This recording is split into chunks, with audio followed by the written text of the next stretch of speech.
Live from Washington, D.C., this is Balance of Power with Joe Mathieu. As we count down to the Fed, welcome to the Wednesday edition with an announcement on interest rates and a policy statement just about 1 hour away. We'll talk about expectations today with Kathryn Edwards from Bloomberg Opinion. And we'll get a live report from Bloomberg's Tyler Kendall on Capitol Hill with only 3 days to a likely partial government shutdown.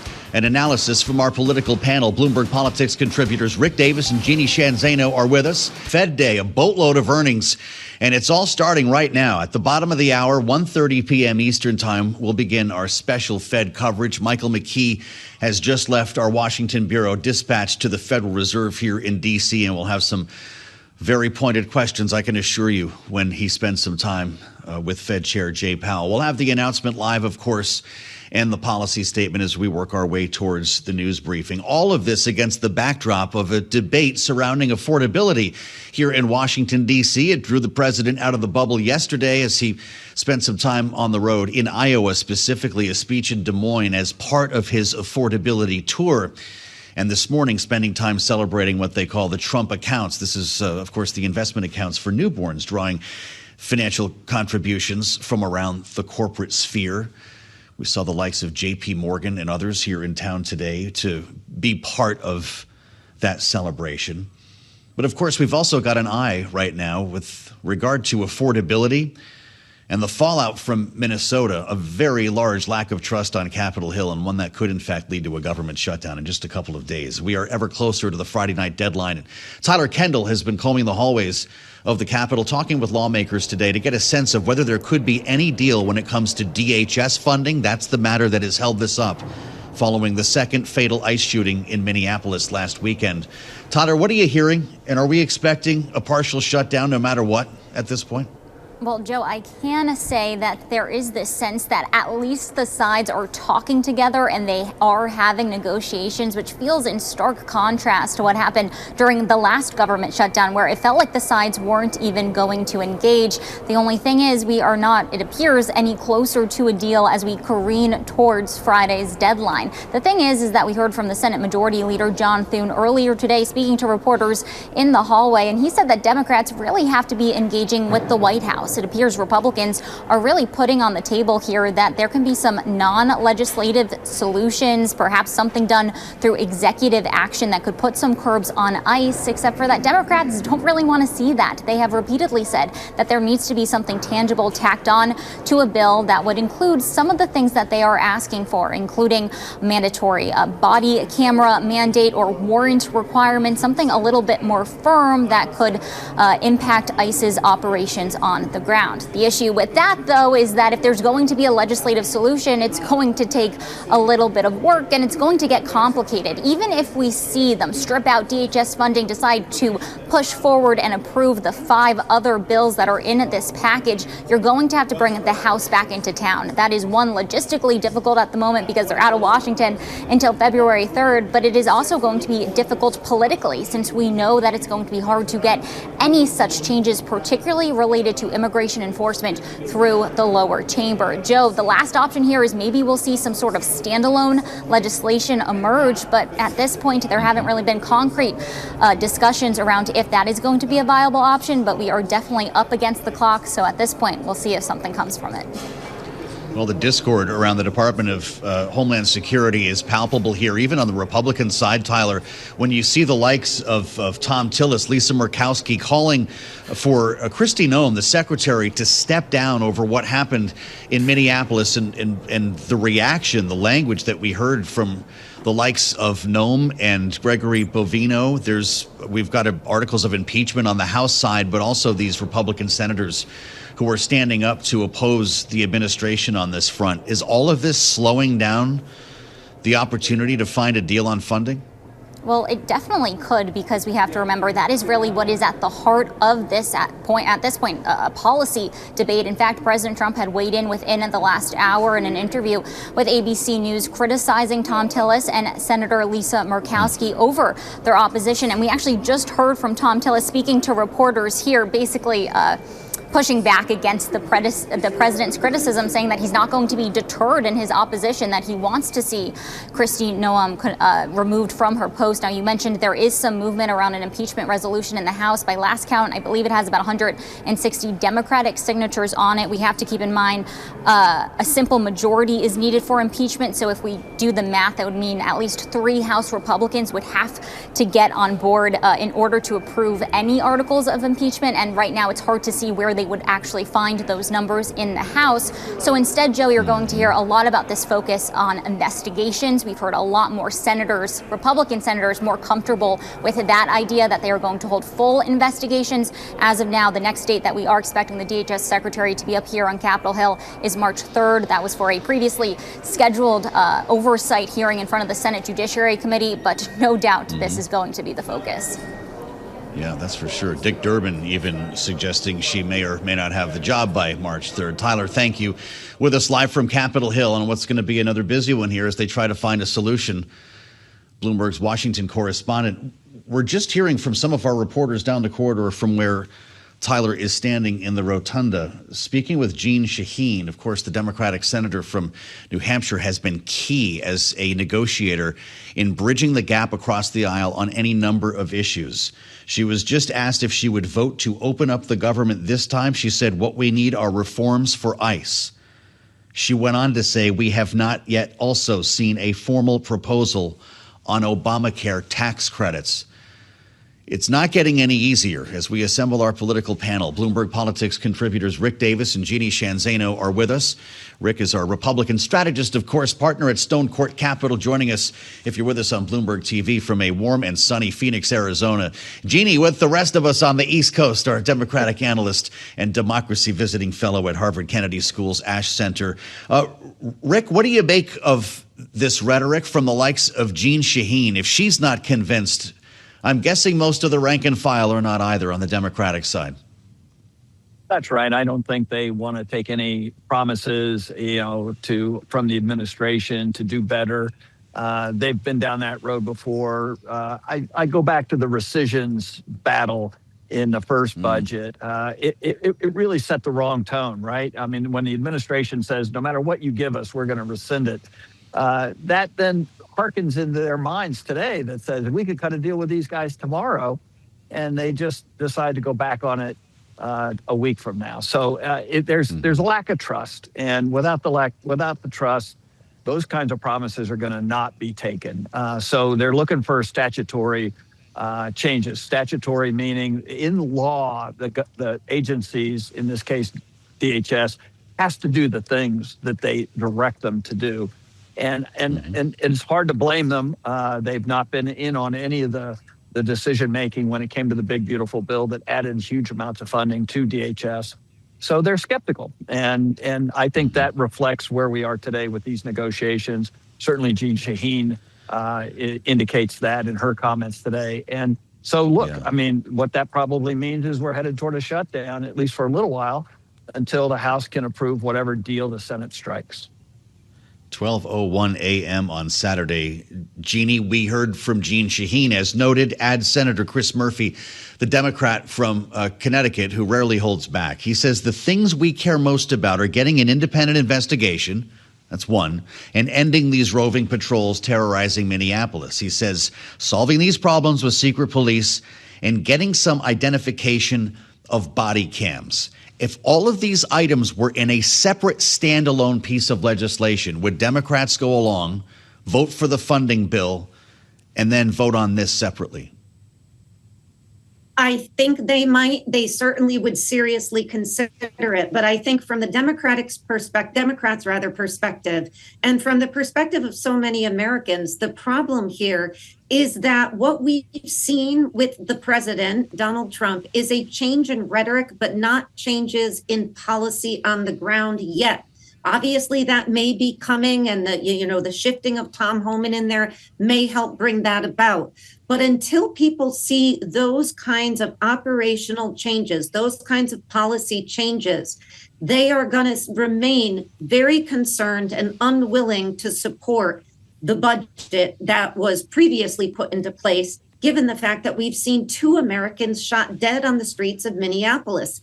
And it doesn't help, by the way, that the president just about an hour ago, and I think Tyler was referencing this, called Tom Tillis a loser because he is questioning what the administration is doing with ICE. And of course, last night in a speech that's supposed to be about affordability, went on the attack once again against Ilhan Omar, who just minutes later was attacked as she was holding a town hall with constituents. So, the president trying to soften the rhetoric potentially a little bit on what happened out in Minneapolis doesn't assuage people at all, given the lack of a change in policy and the lack of a change in rhetoric in so many other ways. And so I think for anyone in Congress on the Republican side to suggest that the Democrats should be negotiating with the White House, where are the Republicans? And I give Tillis and Murkowski and others credit, standing up and saying enough is enough. We don't shoot people dead on the streets of our cities, American citizens. Well, they've got numbers on their sides. Rick, you probably saw this new poll from the Searchlight Institute, 1,500 people. It was conducted after the shooting of Renee Good and before the shooting of Alex Preddy. In the immediate aftermath, 58% strong public support for reining ICE in. The memo states bipartisan majorities of voters oppose ICE's lawless tactics, including detaining U.S. citizens, 73%, entering people's homes without warrants, 79%, failing to wear clearly identifying uniforms, 70%. Do numbers like these embolden Republicans on Capitol Hill? Well, I don't know if they embolden Republicans. I mean, these are pretty stark numbers to look at. And anytime you have numbers like this that are, the political people look at things that spike people's interest over 60, 65%. These are well in excess of that in some cases. And so, change is coming.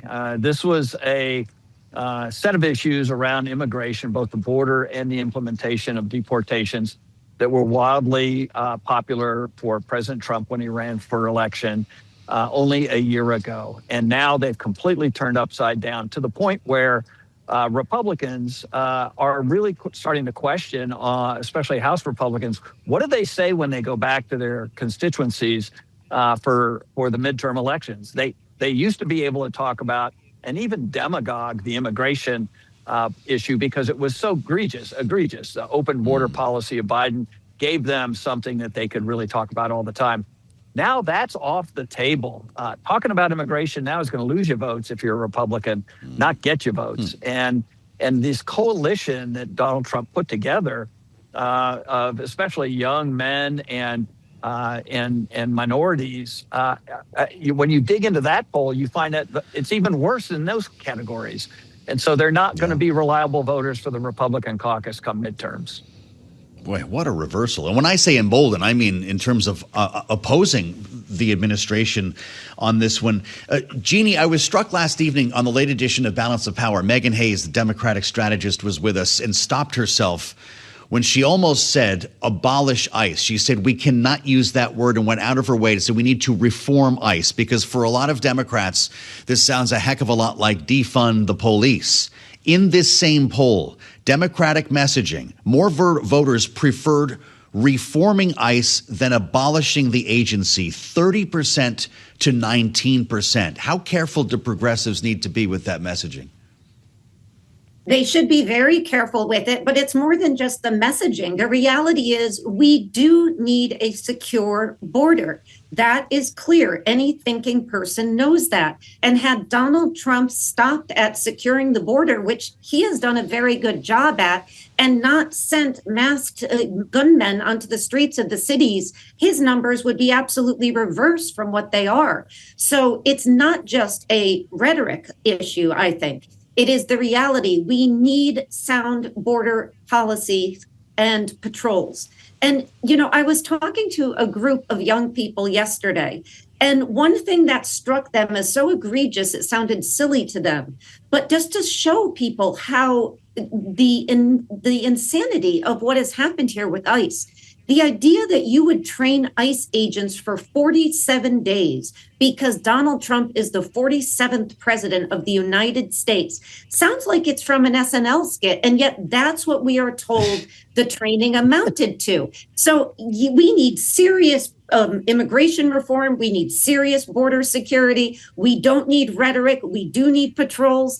But you have to be serious about it, and execution matters. And Donald Trump should know that, because he has consistently pulled Joe Biden to the carpet for what happened with us leaving Afghanistan. And yet that was all about execution. Execution matters here too, and they have done that very badly. They need to rethink the policies, the operations, the procedures, and not just shift the people at the top. And the buck stops with Donald Trump. He is the president. It doesn't stop with, I don't believe, Kristi Noem.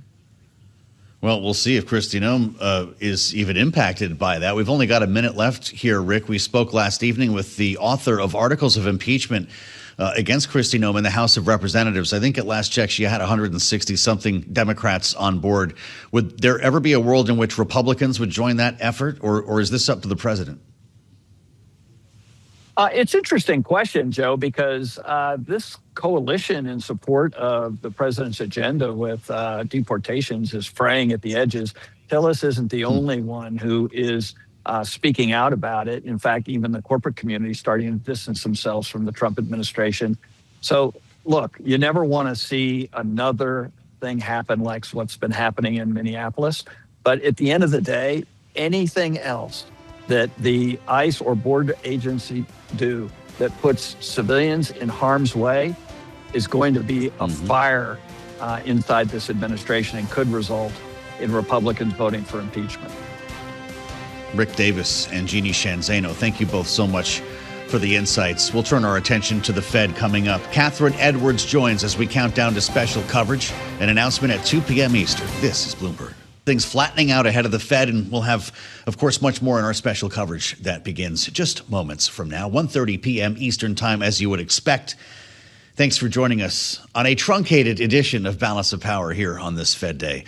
We'll have much more to discuss, including unpacking all of this on the late edition. Michael McKee will join us here live from Washington. Just a day after the president left the bubble to talk about the issue once again of affordability. This has been a tour, and we've been promised a weekly city or stop on that tour for the indefinite future as the president tries to seize on the issue of affordability on the midterm campaign trail. Iowa was the stage last evening. Des Moines, in fact, Clive, Iowa, right outside of Des Moines, where the president spoke about a lot more than affordability. In fact, took aim at the chair of the Federal Reserve. Listen. Despite a bad Fed chairman, a guy that has we call him too late. He's too late. Jerome, too late, pal. He's too late. He wants to keep rates as high as possible. Despite that, we've driven rates down. You know, when you're really good, you can get them down despite everything, because ultimately it just sort of follows nature. Mortgage interest rates are now at the lowest level in 3 years. By the way, well, we have a great Fed chairman. I think we're going to have one. I'll announce it pretty soon. You'll see rates come down a lot.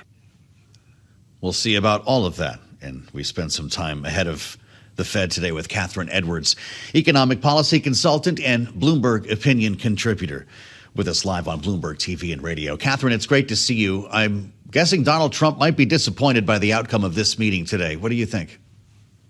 Well, he's not in control of it, so he's bound to be disappointed regardless. But no, I don't think they'll be lowering rates today.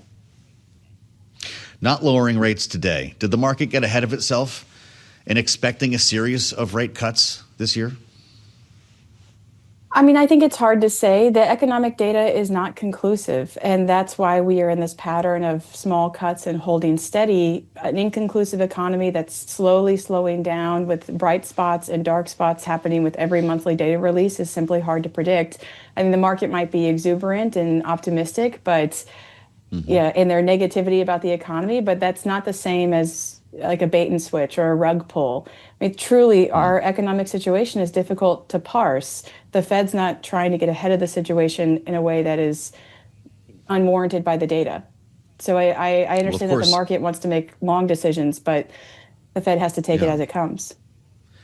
Well, absolutely. And he's going to have to explain his rationale, of course, in a room full of reporters. And I'm wondering your thoughts on what might happen after 2:30, because this is, of course, the first meeting in which Jay Powell stands before reporters since his hostage-looking video around the announcement of the criminal investigation, the DOJ investigation into the Fed chair. To what extent will he need to continue sending that message that he delivered in the video today?